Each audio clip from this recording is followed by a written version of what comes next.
સ્થાનિક સ્વરાજની ચૂંટણીના માહોલ વચ્ચે ભરૂચ જિલ્લામાં રાજકીય ગરમાવો વધતો જાય છે। આ દરમિયાન આમ આદમી પાર્ટી દ્વારા પોલીસ તંત્ર પર ગંભીર આક્ષેપો કરવામાં આવ્યા છે। આ અંગે આમ આદમી પાર્ટીના જિલ્લા પ્રમુખ પિયુષ પટેલે જણાવ્યું હતું કે રાજ્યમાં જિલ્લા પંચાયત, તાલુકા પંચાયત અને નગરપાલિકાની ચૂંટણીઓ જાહેર થયા બાદ વિવિધ રાજકીય પક્ષો પોતાના ઉમેદવારો જાહેર કરીને પ્રચાર શરૂ કરી ચૂક્યા છે।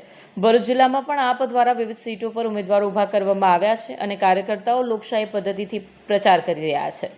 પરંતુ છેલ્લા કેટલાક દિવસોથી જિલ્લાના વિવિધ પોલીસ મથકો દ્વારા આપના ઉમેદવારો અને કાર્યકર્તાઓને ખોટી રીતે પોલીસ મથકે બોલાવી હેરાન કરવામાં આવી રહ્યા હોવાના આક્ષેપો કર્યા હતા। આ પ્રકારની કાર્યવાહીથી પક્ષમાં ભય અને દબાણનું વાતાવરણ સર્જાયું હોવાનું પણ જણાવ્યું હતું। પક્ષને સમાન અધિકાર છે અને કોઈપણ ઉમેદવાર કે કાર્યકર્તા સાથે પક્ષપાતપૂર્ણ અથવા દબાણપૂર્વક વર્તન કરવું યોગ્ય નથી।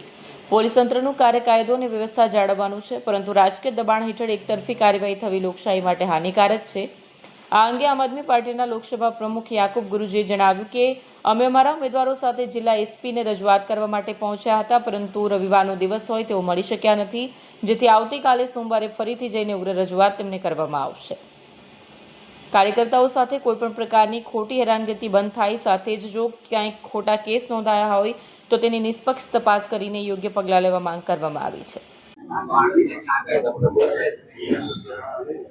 હાલમાં ગુજરાતની અંદર જ્યારે સ્થાનિક સ્વરાજનું ઇલેક્શન ચાલી રહ્યું છે, ત્યારે ગઈકાલે જે ફોર્મ ભરવાની પ્રક્રિયા હતી એનો છેલ્લો દિવસ હતો અને આના જે છેલ્લા દિવસે આમ આદમી પાર્ટીના કેટલાક જે કાર્યકર્તાઓ છે, જે લોકોએ ઉમેદવારી નોંધાવી હતી ને એ લોકો ગઈકાલે જે ફોર્મ ભરવા માટે જવાના હતા, કેટલીક સીટો ઉપર આમ આદમી પાર્ટીના જે ઉમેદવારો છે ઉમેદવારી પત્રક નથી ભરી શક્યા।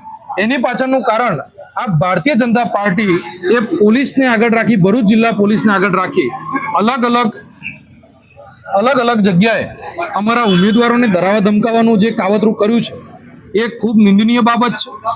લોકશાહીનો પર્વ જ્યારે ઉજવી રહ્યા હોય અને જ્યારે સંવિધાનને હાથમાં રાખી અને જ્યારે કસમો ખાધી હોય ત્યારે આ નેતાઓ જ્યારે પોલીસને આગળ રાખી અને આમ આદમી પાર્ટીને એટલે કે જે ઉમેદવારો છે ઉમેદવારોના નામાંકન કરવા માટે ના જવા માટે ભલભલી એ લોકોએ કાવતરા કરી દીધા છે।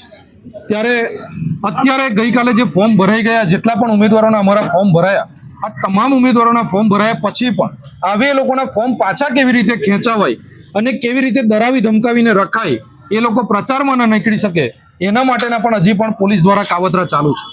ત્યારે તાજેતરમાં જ અત્યારે સવારમાં જ અમારા જાડેશ્વર જિલ્લા પંચાયતના ઉમેદવાર રાજુભાઈ વસાવા એમના ઘર પાસે પોલીસ જઈને બેસી રહે છે। અમારા અંડાળા જિલ્લા પંચાયતના ઉમેદવાર અરુણભાઈ વસાવા એમના ઘર પાસે પોલીસ આંટા ફેરા મારે છે, એમની ગાડી રસ્તામાં રોકી અને એમને પૂછપરછ કરે છે। અમારા સુરેશભાઈ અંડાળા જિલ્લા પંચાયતમાંથી વિસ્તારમાંથી આવે છે, એમના ઘર પાસે એમના પોલીસવાળા એમના ઘરે જાય છે, એમના મા બાપને પૂછે છે કે ભાઈ તમારો દીકરો શું કરે છે, દારૂનો ધંધો કરે છે, તમારો દીકરો આમ આદમી પાર્ટીમાં જોડાયેલો છે। અમારા બાળભૂત જિલ્લા પંચાયતના ઉમેદવાર વીરસિંહ બાપુ એમની એક્ટિવા એમના ઘરના આંગણે પાર્ક કરેલી એ એમને ડિટેન કરી લીધી પોલીસે।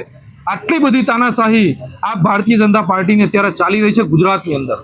ગુજરાતની જનતાને આ વખતે મજબૂત વિકલ્પ છે, ગુજરાતની જનતા પાસે મજબૂત વિકલ્પના રૂપે આમ આદમી પાર્ટી છે, એટલા માટે આ વખતે ભારતીય જનતા પાર્ટી ડરી ગઈ છે, આમ આદમી પાર્ટીથી ડરે છે। તમામ નેતાઓ ભારતીય જનતા પાર્ટીના નેતાઓ ડરે છે।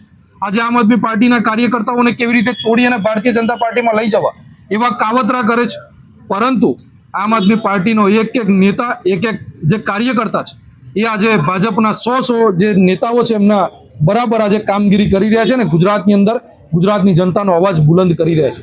અમને ચોક્કસપણે આશા છે અને વિશ્વાસ છે કે આવનારા સ્થાનિક સ્વરાજના જે ઇલેક્શન જે અત્યારે ચાલી રહ્યું છે એની અંદર આવનારી 26 તારીખે જ્યારે મતદાન કરવા માટે જ્યારે જનતા જશે ત્યારે ભારતીય જનતા પાર્ટીને જાકારો આપશે ને આમ આદમી પાર્ટીના જે ઉમેદવારો છે એ લોકોને આશીર્વાદ આપશે, આશીર્વાદ રૂપી અમને મત આપશે ને જંગી બહુમતીથી એમને જીતાડશે એવી આશા અમે વ્યક્ત કરીએ છીએ।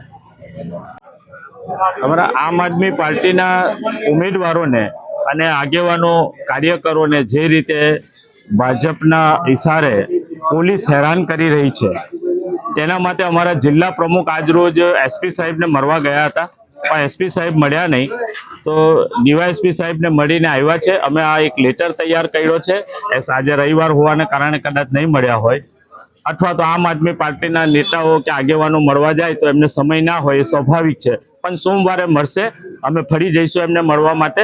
ત્યારે આ જે આગેવાનો અને અમારા ઉમેદવારોની ઉપર પોલીસ દ્વારા જે હેરાનગતિ કરવામાં આવે છે એની રજૂઆત કરવામાં આવશે. અમારી રજૂઆત પછી પણ જો પોલીસ આ વાતને ધ્યાને નહીં લે તો અમે આ મુદ્દા ઉપર બેસી નથી રહેવાના.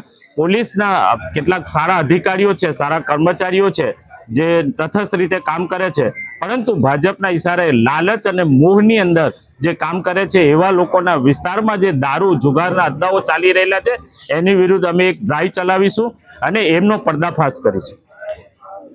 વિડીયો જર્નાલિસ્ટ વિરેન્દ્ર પાટીલ સાથે સત્યા ટીવી ન્યૂઝ ભરૂચ.